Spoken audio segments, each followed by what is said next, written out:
Welcome to the SFA webinar on National Workplace Wellbeing Day 2020 and wellness planning for after COVID-19. National Workplace Wellbeing Day takes place this Friday, May 1st. The SFA encourages members to visit www.wellbeingday.ie for more information on what is a very important day in the business calendar. I hope you can all hear me and see us. Today, we are delighted to welcome back David Casey of DeCare. Many of you know David is DeCare's Wellness Health Promotion Manager for Ireland and Europe. Today, he will be giving us ideas about how to promote wellbeing in the workplace this Friday, and he'll also provide advice on how to plan for wellness in the workplace post-COVID-19, regardless of your company size or budget. The SFA is delighted to partner with DeCare, our wellness partner, again on this, the 6th National Workplace Wellbeing Day. I will now hand you over to David. Thanks, Elizabeth, and thank you all for joining this webinar. I suppose just a little bit about our company. DeCare is Ireland's only dedicated oral health and wellbeing company. We provide benefits to up to 500 organisations around Ireland and also health and wellbeing programmes, including trainings. I suppose this is really a familiar image at the minute. These are challenging times, unprecedented times, but we will get through this. And with COVID-19 and the measures that have been put in place to keep us safe, we are now working remotely. We might have been laid off work. They're quite challenging times, but we will get through it. And this image might relate to a lot of you with kids being at home, working from home, and we're trying to juggle a lot of different family life, work life, and they're really, really linked at the minute. And there's no the border has been very much crossed. So I hope I can give you some tips and tricks today that you can take away from this presentation. I suppose we all need really to be in a good state of physical, mental and emotional well-being to be able to bring a lot of the skills that we use every day within our jobs to the working environment and our home life at present. So we're looking at things like being creative, being innovative at this time, changing the way things are done. They might have been done one way. We're looking for a new way, doing it remotely, new ideas, cross-training in companies. We're just thinking outside the box with COVID-19. It's presenting a lot of challenges, but also opportunities. Being perceptive, intuitive, having empathy within our hearts for our families, our friends, our communities, our loved ones. And of course, the biggest one there, being adaptable and being able to change with what's currently happening with the global pandemic that is COVID-19.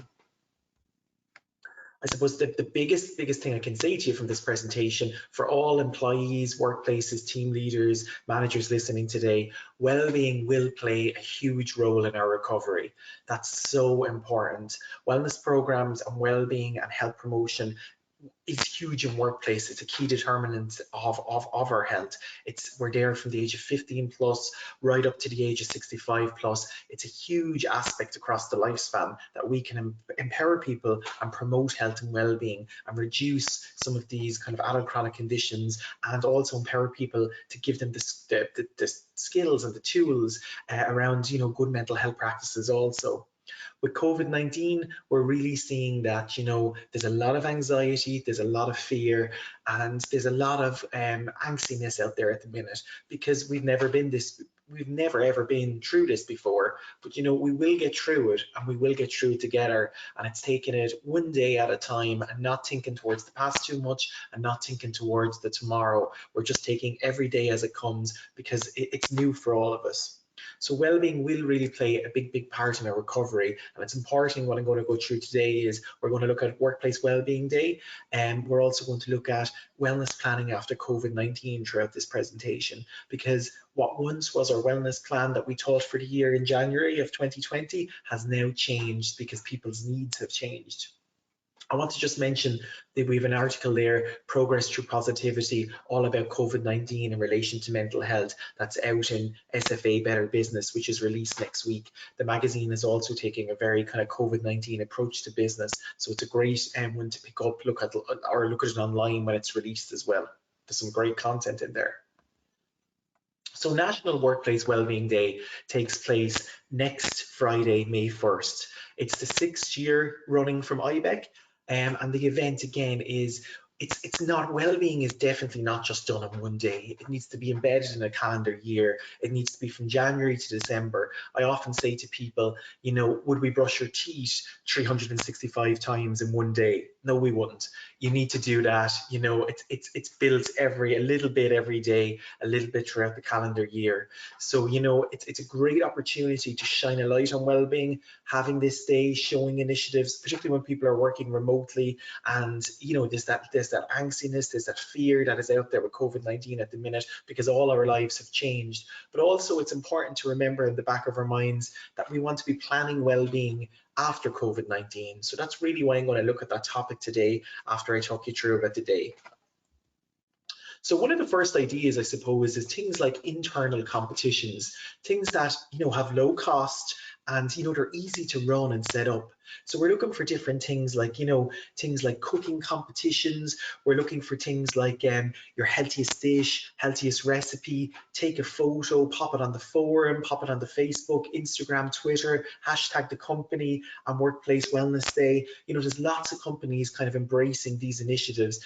You can give a prize as an organization, a one-for-all voucher, whatever it may be. It could be an extra day's annual leave, whatever. Some of these initiatives can be quite low cost and quite effective, because remember, connection gives us purpose, and it's why we're here. And connection starts with communication. So some of these are great, connecting to your marketing team, your, whoever you have, and try and kind of get some of these projects up and running. So I think that the food one is a great one. We're all in our house, we're cooking 3-4 times a day for families, husbands, wives, we're all in that environment because we're social distancing. So it's a great fun way to engage with people and to kind of maybe do a competition on something around that. Another one would be something like, share your workstation. We're all on our laptops, we're working from home, and whether it be, a nice bunch of flowers, a candle, a picture of the family, and, where is our makeshift workstation? What are we around it? So that's just an idea for a competition that we can kind of put out there that's a little bit fun, a little bit innovative, something around our kind of food or cooking, healthiest recipe, or something around, our workstations or home life, just ways to engage people and connect with our workers at this time that you can try on this Friday. Another one, again, we know that physical activity benefits every aspect of mental health. And we also know, myself included, we're working from home. We're in our homes a huge amount because of social distancing and because of the lockdown and the kind of tighter restrictions. It's so important to try and get out, whether it be in the morning, in the evening, or both, for that kind of, whether it's a walk, run, cycle. So important for our mental health. But we're also noticing things more. We're being a little bit more mindful that we're switching off the devices because we're on them to family and friends, and we're using them for remote working. Leave the device, kind of get out, clear your head, clear your mind. But for a company or organization, encourage them to actually, maybe in this occasion, bring the device, take a picture, take a selfie of the walk, run, cycle, make it a time, maybe Friday, May 1st, maybe it's between 12 and 2, encourage people to, maybe it's a home workout, maybe it's getting outside, to take a selfie. And again, you can hashtag that with Workplace Wellness Day, and also hashtag your company, pop it on Twitter, Facebook, Instagram, whatever the social media channel is of choice, maybe your internal forum. It's just kind of ways of kind of being innovative, having low cost ideas that we can engage and connect with our workers. Another one is, it's a Workplace Wellbeing Day 2020 is an ideal opportunity at this challenging time to promote online access to medical counselling and nutritional advice. So we're looking at things like, Mind Matters, employee assistance programs, EAP, a lot of organizations and healthcare benefits, company pay for like up to 6 sessions with employee assistance programs. Although we cannot do face-to-face meetings with social distancing and the restrictions, we can still do phone conversations, video conversations. It's an ideal opportunity for you as an employer to empower, to highlight that again to your staff. It's such a tool and a resource that needs to be used and is quite underutilized. There's also free initiatives if you don't have an EAP program, things like the Samaritans, there's lots of different Pieta House, lots of different links we can send out to our employees at this time that don't cost an arm and a leg to kind of put a health and wellbeing kind of strategy in place. So there's a lot of free things that we can do this Friday that has just been innovative and taking the time to kind of communicate, connect, and send it out. Goal, for example, is another one, and they're doing what we call the Duvet Day. And what they're doing is they're raffling. You basically sign up to the Goal website. They'll actually send you the pack and everything through email for your workplace, and you distribute to amongst staff. So they basically get a ticket, and you kind of raffle off an annual day, a day's leave. So it's just another way of being innovative, giving back to your employees, connecting with them at this time, giving them something to look forward to. While it's not a big cost burden on the business at this time also. It's just being innovative, taking that time to kind of go through some of these ideas, and they have a really good positive output because you're connecting with people, and connection again we're lacking the human connection at this time, so it's really, really important. Some other ones I've come across, and I think they're really important to include on e-signs. If you're doing any sort of internal communications on your forums or anything, is diabetes. Diabetes Ireland have a free risk assessment checker. So again, Workplace Wellbeing Day, we know that physical and mental health challenges are coming from COVID-19. Diabetes, again, is always on the increase in Ireland, even though our media is saying a lot about COVID-19 at the minute. A lot of health conditions are still carrying on. People are still getting sick, and we might be, for a lot of us at home, we might be moving less, we're working remotely. So the diabetes checker is a great one to send. It's basically an algorithm that will you go through a series of questions that will class you how at risk you are for diabetes. It's completely free. It's a link that you just have to send by email, put it on a forum, send it in an e-sign, and again, it's just about being innovative, these free ideas, and they're all leading to great connection with people over this time. Another one again is the lung checker. We know particularly with COVID-19 that it's affecting obviously our lungs, but also things with the Irish Cancer Society and lung cancer. Again, this is a free algorithm. It brings you through a series of questions. It's just a link you can send in an e-sign forum, whatever your format may be, and it's a great one to connect with employees and include for Workplace Wellbeing Day also. Our healthy meeting guidelines. So we know when we're planning health and well-being that we're trying to get better, that we weren't always kind of sitting in the office, sitting at our desks, sitting in boardrooms, that Healthy Ireland issued healthy meeting guidelines that were like, let's have a walking meeting, and kind of let's get out there a little bit more, and we're kind of changing the environment, creating a different supportive environment that we can get out walking. We're out in the kind of what we're calling green exercise. So we're building that into our routines and changing the way the work environment kind of works. With COVID-19, as we kind of go back to, we kind of edge back as the restrictions kind of lessen and lessen over the few months, it's very important to keep mindful that, our meetings, our boardrooms, do we want to go back to that actual format and that structure? Maybe we can actually, when people were working remotely, maybe we can kind of meet up with people and say, listen, let's have that meeting in person, but let's do a walking meeting while keeping social distancing as these restrictions lessen and lessen over the next few months. So it's about just being innovative, being creative, and just keeping these things kind of in our minds when we're kind of thinking about wellness planning towards the end of this year into the last quarter. One of the biggest things that I can share with you is Healthy Ireland, the Healthy Workplace Framework. So the Irish Public Health, they've actually done the work for us. A lot of people don't know about this link, and that's why I've included it there, www.gov.ie, the publications. They've actually issued a series of publications of every wellness intervention from physical activity, mental health, diet, that works in workplaces, and it gives the size of the workplace also. So while we're kind of looking for wellness planning and we're developing wellness programs, they've actually done the work for us. It's important to look at that document, because if you're thinking well-being is so broad, it can be emotional, it can be spiritual, it can be mental health, it can be physical health.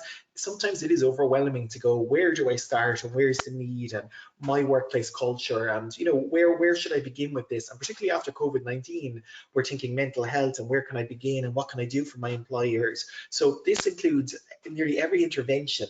Don't reinvent the wheel because it's out there. Nearly every health promotion intervention, meaning lunches and learns programs that are out there at the minute, and what has worked with an evidence-based review for each different company size. So it's well worth having a look at that if you have a thought on, I'm going to do this great physical activity, lunchtime mile, or I'm going to do this brilliant personal skills and get cookery demonstrations, or I want to do something really dramatic on mental health and really give a massive focus to that. This will actually break down the interventions with company size and give you a lot of insight before you invest into it. So it's well worth reading that, and it's evidence based, and it will give you a summary of the conclusion of what worked and what didn't work. It's brilliant that that's out there, so I can't recommend that highly enough, to be honest. So Workplace Wellbeing Day is one day. There's some initiatives that I've shared there, some free kind of initiatives that are just really easy to implement and connect with people. And what we need at this time is connection. But what I want to talk to you about is, as we begin to what we call becoming the new normal, and things start to, it's going to be a period of months, right up, could be to the end of the year. So what we want to do is we want to look at our wellness programs and go, okay, maybe in January we thought this was the way wellness would look like for 2020. Let's stop for a minute and think and reevaluate. The need has now changed. The need in people's lives is now different to what it was at the start of the year. So what I would say to you is things like, start now at this time engaging with your staff, your employees, whether it be through survey, phone, Zoom, whatever software, and start asking the questions. Know your culture again of, what stage is your company at currently? How, what are you doing with the well-being at the minute? Have you carried it through? Are you still sending on resources, links? What's the need that requires the solution? So for that, you need to ask the question. So the question at the minute is, what are your employees' need? Ask them how they are. Ask them, what help means for them at this time. And I think you'll be surprised at some of the answers you get back, because nearly all of us are suffering with our mental health at the minute. From day to day, it's languishing, it's flourishing, it's going up and down. And mental health is going to be huge, and there will be a mental health crisis after COVID-19. So we really need to kind of be on top of that and prepare for that in our workplaces. And we're seeing things like bereavement, myself included. We know people in our communities, family members that have been affected by COVID-19, people that, that have passed on, that we've lost loved ones. We know a friend who's lost a loved one. And also even just the world is going on and people are still dying, and mortality rates are still, I have friends that have lost people, and with the funeral restrictions they can't grieve. So like, people are carrying a lot of different things. We don't know what's going on kind of in someone's life unless we ask. So we need to kind of prepare for some of these things as we're going back to the workplace, because this can affect kind of the productivity and kind of positive work atmosphere that, these can be affecting people's minds as we return into the new normal. So what I'd say to you is ways to find answers: benchmarking, like staff surveys, Google Forms, Surveys Monkeys, and focus groups are one that you can do as it's, as we return back to the new normal. They're ones we would have done when we can actually meet. With social distancing at the minute, it's just one to keep in mind that we can have smaller focus groups as we return back to what we call the new normal. But again, there's a lot we can do remotely to kind of answer some of these questions. So when we've identified the need, which is really important in health promotion, again, we're going back to some of the things that we've been doing in our workplaces. When we have the need, we've asked the questions, we have the answers from people. So what are the answers? What's my culture in my workplace? What have they said their need? Maybe it's financial well-being, maybe it's relationships, maybe it's, work-life balance, maybe it's mental health, mindfulness, maybe it's physical activity. Whatever it may be, there's going to be a balance there that will show priority and we'll need to place focus on. So the first thing you see in red there, put a plan together from that. After you've asked the questions, you have the answers. It doesn't have to be a huge document, but put a plan together and go, do you know what? I have my answers. So this is what I'm going to do now, and I'm going to look for initiatives of how to address these with my working population, with this cohort, with my staff. Our wellness champions, if you don't have them already, it's a brilliant time. We have First aiders, we have wellness champions, we have mental health first aiders that exist, whichever one you might have in your organization. And if you haven't set it up yet, nominate someone, send an email out for someone to be, anyone who's interested to be a wellness champion. We can have regular meetings remotely and work on some of these needs as a group within the business. And it's always good to get different people from different sections of the business because we have a full representation of what's going on within the company. Meeting and needs assessment. So the needs assessment is what I've done there for you. It's kind of meeting to put a survey together. It's asking people at this time, what's going on for you and how can we help as a workplace. And then your evaluation and review. It's great asking the questions, great having the answers, but try and measure it. Try and put in that metrics and that measurement tool. So we have different things like we call process evaluation, meaning that as we're doing this, we're kind of asking the questions all the time of, what can be the outcome. Outcome evaluation is directly after it, and then we have impact evaluation kind of 6 months on. How are we feeling now? How did you feel that initiative went? How was that an intervention? Just knowing a little bit about evaluation, because again, it makes everything what we're doing really purposeful, credible, and it allows us to change and get better at what we're doing within our wellness programs. One thing I would share for you, COVID-19, what's going on at the minute, what we call the anagram SMART. If you're running any interventions in your workplace, whether it be digitally, remotely, or when we do return to, I keep calling it the new normal, make sure they're specific, you can measure it, they're achievable. So we have kind of achievable things, not that our overall aim is to improve health amongst the whole population. Make it more specific, make it more measurable, make it achievable, make it relevant to your cohort and to your culture, to the age span, and also make it timely. We still have, the wealth of our health depends on our business. We still have our business objectives for improving health. So, timings when we're running these, and the business needs, all that needs to be kind of factored in. So again, that anagram is SMART, and it's a really, really easy tool that you can actually use when developing health and wellbeing programs and looking for health and wellbeing after COVID-19, and it keeps you on the right track also. If you haven't looked at this document, it's the WHO, the World Health Organization's Healthy Workplace Framework Model. And what it does again is, just as after COVID-19, as we're after addressing some of these needs, after asking the questions, we're looking again at the different environments. No harm to have a look at this in this kind of downtime when we're at home.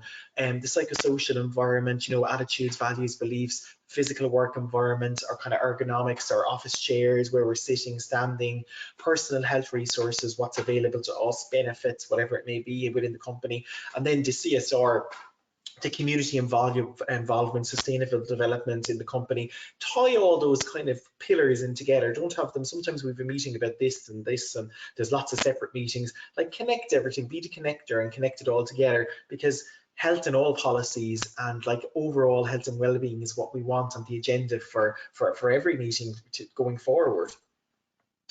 I will touch on mental health here briefly, and what I would say is, our statistics were showing that 1 in 4 experienced the mental health difficulty in some way. 1 in 8 had someone, had lived with someone that had a mental health difficulty. 1 in 5 had a neighbour, and 1 in 3 had a close friend.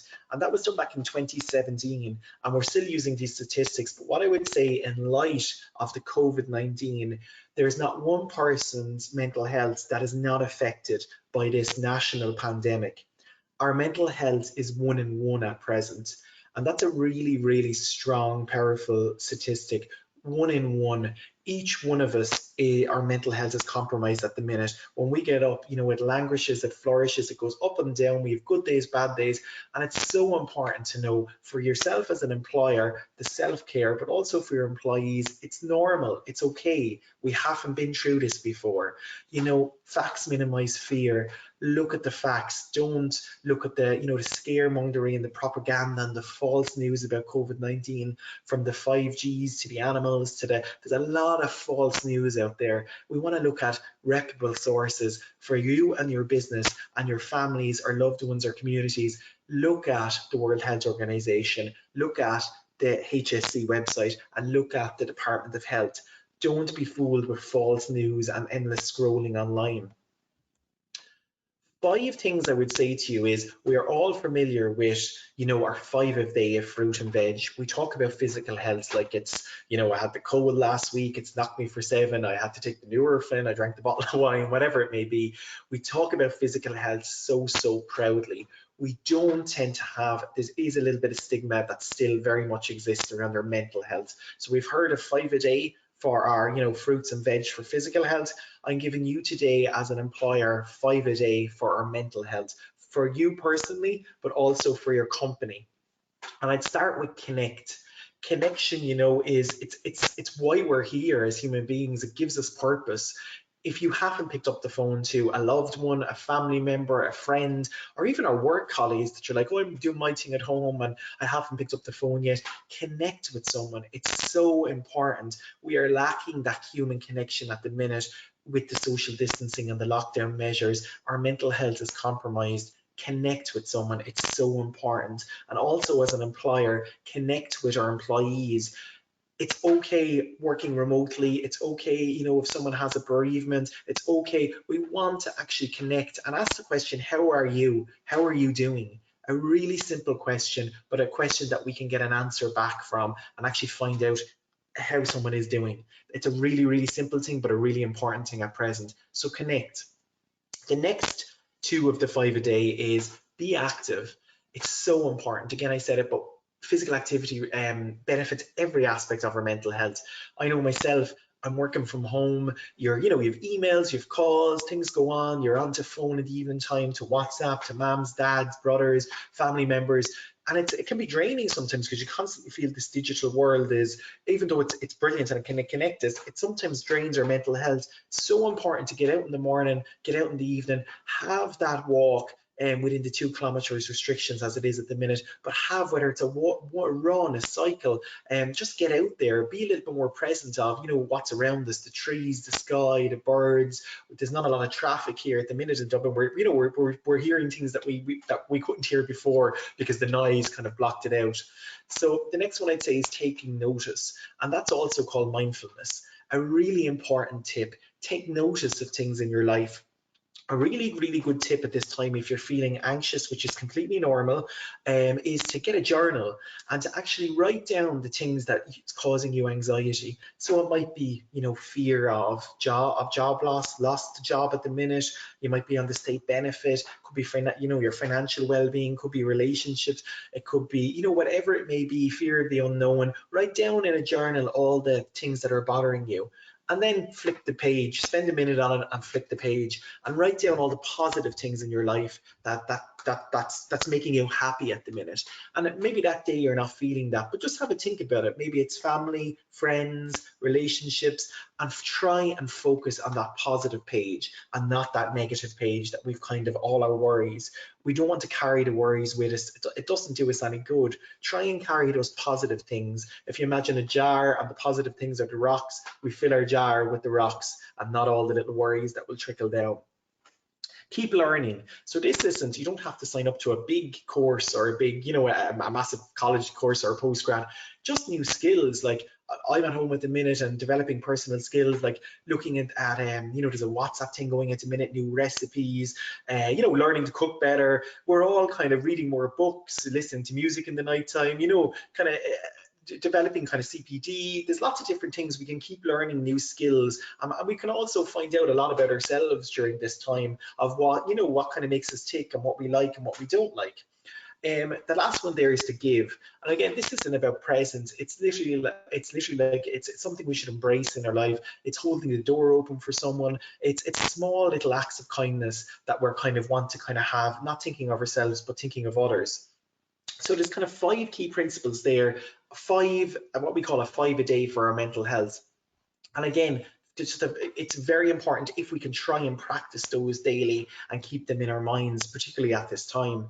What I would say to you is, you can see there, self-care equals success. So, start with you, because sometimes you can't be the, everyone to your family, to your business, to your employees, if you don't start with yourself first. So start with those 5 principles and get up here right for you, and be in a good space, a good mind space, a good, you're eating well, you're sleeping well, and you're in a good mind space, you're having your physical activity, because when you look after you, everything else will flourish. I do want to mention, just I mentioned about social media, and again, I use this slide in a lot of my presentations, but we call these weapons of mass distraction. Before COVID-19, a lot of social media kept us online, even in the evenings, for endless scrolling, for turn on the screen time app on your phone, particularly now, and see how much online time you're spending. Like for me, up to 2 weeks ago, I'm trying to reduce it. It was 8 hours. It was emails, it was work calls, but also it was things like I'm looking at this on YouTube, or looking at a TED talk, or looking at LinkedIn, or you're kind of constantly, or on a WhatsApp call to a loved one. We are spending a lot of more time. Be mindful that, for our mental health, sleep hygiene before we go to bed, cut off for an hour before bed, don't have social media, don't have TV, get into a nice kind of a habit of, whether it's brushing your teeth, washing your face, just a clear headspace of, kind of clear thoughts. It's really important to have that kind of distance from the social media as well at this time. Give yourself a break when you're going for the walk, leave the phone at home. Just kind of have that kind of downtime for ourselves, because it's really important for our headspace.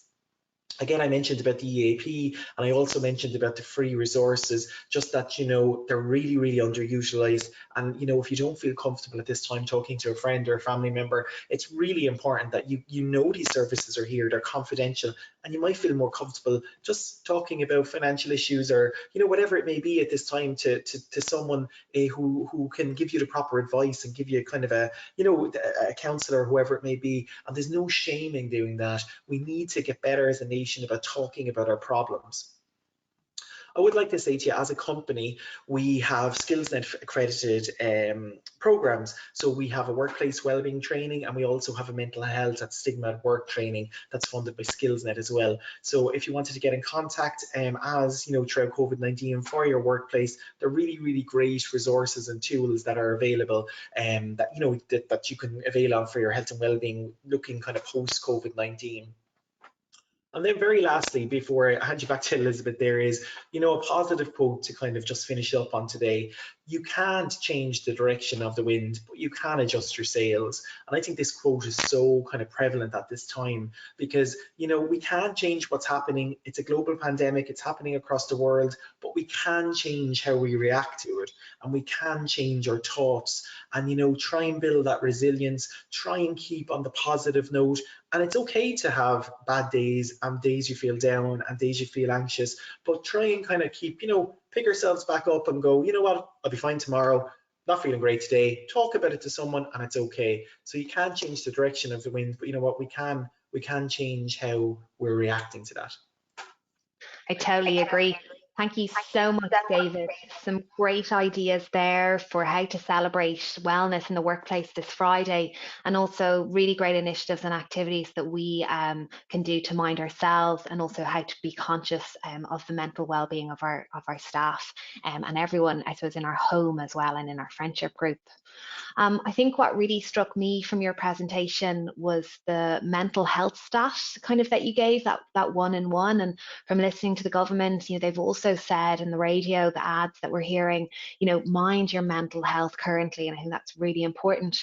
So I suppose my question to you is, as we wrap up, what if, for the owner managers that are listening today, what is the one thing that they should do for themselves and for their staff, for their mental health coming up to this Friday, how they can promote it? And then secondly, looking in the long term, what would be the one initiative that a small business could implement going forward?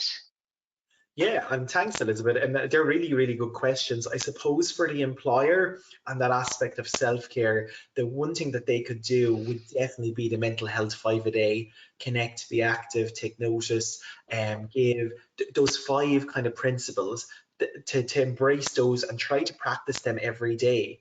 Also, the journaling works really well if we're having difficult times with business, family life. The two are really linked, as well as the things that are going on we're anxious about. Make sure to write down the things in our life and focus on the positive things. So I suppose that would be for the employer.